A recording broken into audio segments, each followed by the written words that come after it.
Come on in. Welcome to my home. Are you too organized? Alright, so today is not the video, or not the video I'd actually planned on making for today. I guess that's a better way of saying it.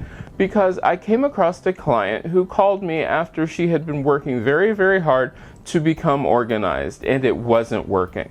So I went over and I said, okay, what's the problem? And she said she just couldn't do it. The organization just didn't work. So I decided I would just follow her around and see what had happened. And so we went shopping, no problem. She got her stuff, brought it back, went to put the receipt away. She opened up her filing cabinet and there it was, staring me in the face. Suddenly it went from, I'll file my grocery receipts away, which is odd in its own self, but she also had these wonderfully, beautifully coordinated files. 12 different colors for each month, and then in each month there was a different section for groceries and that sort of thing, and then in each one of those there was a different section for each grocery store, and then she could keep track of each thing that she bought. And I'm like, do you need all of this information?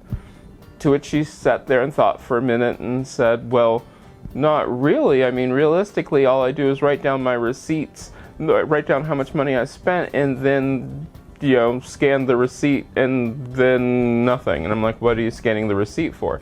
She also kept a scanned copy of the receipt. I'm like, whoa, what are you doing with this scanned copy of the receipt? Well, realistically, nothing. She does not run a business. She's just organizing her home. And I'm like, okay, there's your first problem. Now, there are lots of apps which will help you price match and that sort of thing. Scan your receipt. If you know you're not going to use the receipt, throw the receipt away. And the next thing is all those different colors and everything with the folders and all that stuff. Whoa. Label your folders, and then if you want to, you can subcategorize by groceries, utilities, that sort of thing, but sort of stop there. You can keep those different subcategories in order, but then to go from subcategory to subcategory to subcategory then makes it really difficult. The other thing about this is you want to make sure that your system is easy for other people to use also. A lot of you are saying, but I live by myself. I'm the only person who used my system. Well, that's great as long as you never have to get somebody to get something for you. If you need somebody to get something for you and they can't understand your system, you're going to have to get it yourself. And then what use is that's going to be, because most likely if you had them get it for you, it's an emergency. That's a problem. So I said, okay, let's write down a few things. So she walked into the other room and got a pencil. I'm like, why are your pencils in the other room? Well, because she kept all of her stuff together just like she was told to. Wait a minute.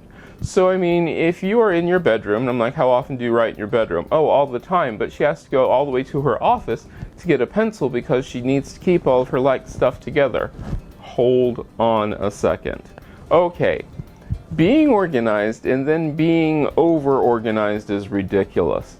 You need to keep things where you use them. It's okay to have multiples of things as long as you're actually using the multiples of things. Having extra pens where you're going to use them, extra pencils, great, wonderful. Having a place to put stuff, great, wonderful. It doesn't need to be perfect. Over-organization can be as bad as having no organization whatsoever, because I asked her to find a paper.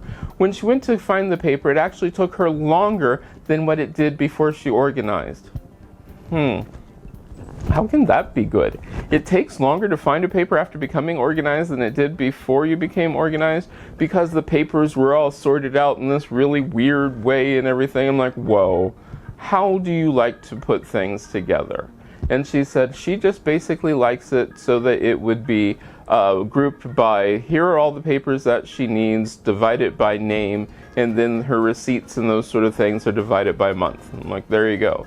But she had read it or seen it on Pinterest or seen it on the internet. And I'm like, all these organizational tips are great and wonderful and fantastic, but if they don't work for you, they're not going to work. And if you're taking multiple organizational tips and trying to combine them together, sometimes they can fight themselves completely. And then there's the other thing, which is, let's say you're going to be one of those people who wants all of your folders to be the exact seal number 7. Oh, hey, what? Where do I find that? What do you mean they stopped making the exact folder that's teal number 7 and I can no longer find matching rubber bands and pencils? Ah, okay. Relax. Deep breath. So everything is not perfect. That's all right. Let it be not perfect. Try to keep things as organized as you can in a manner which works for you.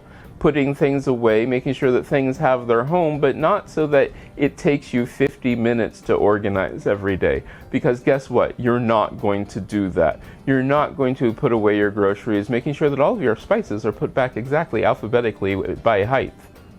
What does that even mean, alphabetically by height?